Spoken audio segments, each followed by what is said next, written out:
15 साल में हुआ क्या? बाप बेचा ज़मीर को, पत्नी बेची ज़मीन को और बेटी बेच दी युवा की तकदीर। हमारे बहुत अच्छे विधायक हैं, उन्होंने कपड़ा फाड़ दिया, बोला साउंड नहीं चलेगा ना तो ऐसा हो जाएगा। सर कभी मिट्टी के लिए उन्हें पैंट उतारा क्या? उनको पैंट उतार देना चाहिए कि 32 लागू कीजिए, नहीं तो हम पैंट उतार देंगे। जो सरकार के पास केस करता है बिना पढ़े लिखे लोगों को नौकरी दे देता है। हम तो यही कहेंगे कि न्यायपालिका से भी निवेदन करेंगे कि क्या केस करने से ही नौकरी मिल जाता है? जैसे हम लोग टीचर का भरे थे तो उसमें जो केस किया, जो एग्ज़ाम नहीं लिखा वो नौकरी कर रहा है। कितना अंधा शासन व्यवस्था है यहाँ का। 20 किलोमीटर दौड़ने का अर्थ क्या था? हम लोग अमित दा के नेतृत्व में जो भाषा खत्यानी का जो संघर्ष चल रहा है, हम सरकार को सूचना दे रहे हैं, बता रहे हैं कि हम लोग 21 साल के जो पढ़े लिखे लोग हैं, हम लोग जाए तो जाए कहाँ? आपको मिट्टी के नाम पर सरकार बनाए, आप बदल जा रहे हैं तो हम लोग करें तो करें क्या? सर मैं इतना ही कहना चाहूँगा पूरे झारखंड वासियों से, खत्यानी भाइयों से कि आप बैठे नहीं, जागिए। पढ़ लिख के आप जो आप अभी हर विभाग में देख रहे हैं सर, भ्रष्टाचार ही भरा पड़ा है। तो मैं ये कहना चाहूँगा कि खत्यान को आधार बना के लोगों को रोज़गार से जोड़े और आपको विश्वास के तौर पर लिया गया है, सरकार में आपको लाया गया है, तो आप हम लोगों को ज़रूर झारखंड के हित के बारे में सोचें। कोई बाहरी व्यक्ति, हेमंत जी आप माननीय हैं, हम भी माननीय मानते हैं, लेकिन आपको कहना चाहते हैं, मैं दावे के साथ कहता हूं, अगर आप सरकार के गद्दी में बैठे हैं तो ये खतियानधारी के वोट से ही बैठे हैं। बाहरी एक भी व्यक्ति आपको वोट नहीं दिया। आपको लगता है 81 विधायक में, हम सभी विधायकों से कहना चाहेंगे कि अगर माटी का बात है तो पार्टी छोड़िए और माटी का काम कीजिए, चाहे एनडीए हो या यूपीए हो। ये सभी का खेला चल रहा है। झारखंड एक ऐसा प्रदेश है सर, जहाँ पे लगभग 10 से 12 मुख्यमंत्री बन चुके हैं। बड़ा सौभाग्य, हम तो यही कहेंगे, आज़ाद देश का गुलाम झारखंड हमको नज़र आता है। और पढ़े लिखे लोग आज बैठ के देख रहे हैं, ये सोच रहे कि हो जाएगा, करने वाला कोई नहीं है भाई। आप आइए, खत्यान को आधार बांधकर खत्यानी व्यक्ति को ही चुने। अभी देखिए एनडीए का आया है सरकार। अभी बहुत शर्मनाक घटना है जो कल परसों हुआ हजारीबाग में, बाहरी सांसद बाहरी गायक को लाया। क्यों नहीं मिट्टी का सांसद बनाएंगे और मिट्टी के गायक, संगीतकार, हमारे यहाँ का जो भाषा संस्कृति का है उनको जोड़े। और हम यही कहेंगे कि झारखंड का इतिहास में जो हम बच्चों को बाहर का इतिहास पढ़ाते हैं, क्यों ना झारखंड का इतिहास हमारा सिलेबस में लागू हो।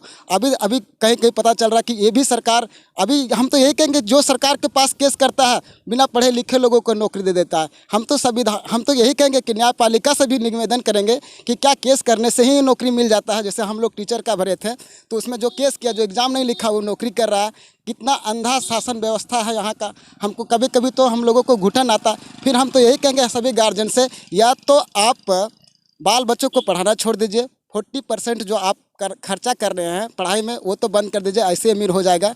परंतु हमारा देश में 27% का पूरा मतलब यहाँ पे संसाधन है सर। 1% भी अगर झारखंड का होता तो हमारा झारखंड आज स्वर्णिम होता। हम तो यही कहना चाहेंगे, मोदी जी से भी कहेंगे कि वो 2014 में आए थे और भाषण दिए थे कि झारखंड आज युवा हो गया, 14 साल का हो गया है। और जिस प्रकार एक बच्ची को हर चीज़ में परिवर्तन होता है, रहन सहन, पढ़ाई या दूसरे जगह जाता है, हम तो यही कहते, उस दिन भी कहते और आज भी कहेंगे, क्या आपको दामाद के रूप में रघुवर दास को दिए, बेटा को चुने हेमंत जी को, तो ये बेटा क्या कुपोता बेटा निकल गया है? ये इनको सोचना चाहिए। कभी ये लाठी नहीं खाए हैं, इनका पिताजी लड़ते लड़ते मर गए। हम जब 5 साल के थे तब भी हम झारखंड आज़ादी के लिए 1995 में हमको भी नदी में बहा दिया गया था। और सभी लोग, जाति समुदाय के लोग बोलते थे कि झारखंड अलग नहीं होगा। आज देखिए झारखंड अलग हुआ। लोग कहते हैं खतियान नहीं लागू होगा, सब होगा भाई, लड़ना पड़ेगा, बढ़ना पड़ेगा।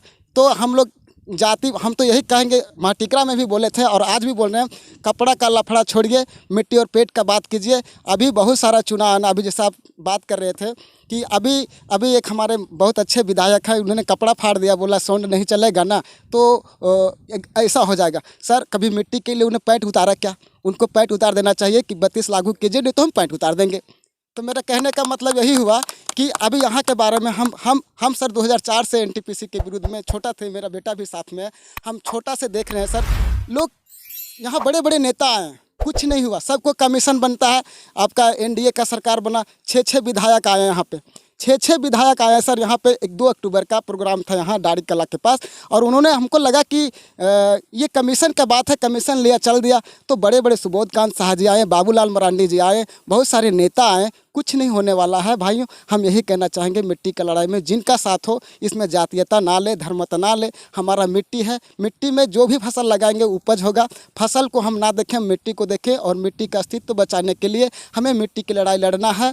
हम तो एक चीज़ और कहेंगे कि यहाँ जैसे अभी आप 3-15 साल का बात कहें, आप 15 साल में हुआ क्या? बाप बेचा ज़मीन को, पत्नी बेची ज़मीन को, और बेटी बेच दी युवा के तकदीर को। बड़ा भरोसा था, ये जनता कह रहा है भाई। आप कृषि मंत्री थे उस समय, इस क्षेत्र को कृषि घोषित कर देते तो किसी माँ का लाल का पावर नहीं था जो यहाँ कंपनी लगा दे। आप केवल अपने बारे में सोच रहे हैं तो क्या होगा? अभी ट्रांसपोर्टिंग का मामला है, दिन प्रतिदिन यहाँ के युवा तराही हो रहा है। कोई आगे बढ़ने की बात ही नहीं करता है, सबके अंदर डर है। हम पूछना चाहते हैं, सभी युवा से पूछना चाहते हैं, आप जो भी मैट्रिक लिखे हैं, जिनका 16 साल हो चुका, जिनका 21 साल होने वाला, हम पूछना चाहते हैं सभी युवा से, बैठ के रहिएगा, कुछ नहीं मिलेगा। आपको लड़ना होगा। आपके लिए कौन लड़ेगा ना? आप अपने बच्चों के लिए लड़िए। पढ़े तो फिर क्या फ़ायदा? आप गुलामी कर रहे हैं, वही कपड़ा का गुलामी कर रहे हैं। भगवा पहन लिए तो आप आरएसएस का आदमी बन गए, बीजेपी का आदमी गए, एनडीए यूपीए का धारण करते हैं आप लोग। सर एनडीए यूपीए बाद का है, आप माटी की लड़ाई लड़िए और खतियान के साथ दीजिए, तभी हमारा भविष्य सुधरेगा। हम बिरसा मुंडा, निर्मल महतो के हमारे बलिदानी को बेकार ना जाए, यही उम्मीद के साथ हम यही कहेंगे। या तो एक लाइन में बोलना चाहेंगे, या तो बेटा को जान मार दो, बच्चा पैदा करना छोड़ दो, या तो खतियान का साथ दो। Sponsored by Shriya Store.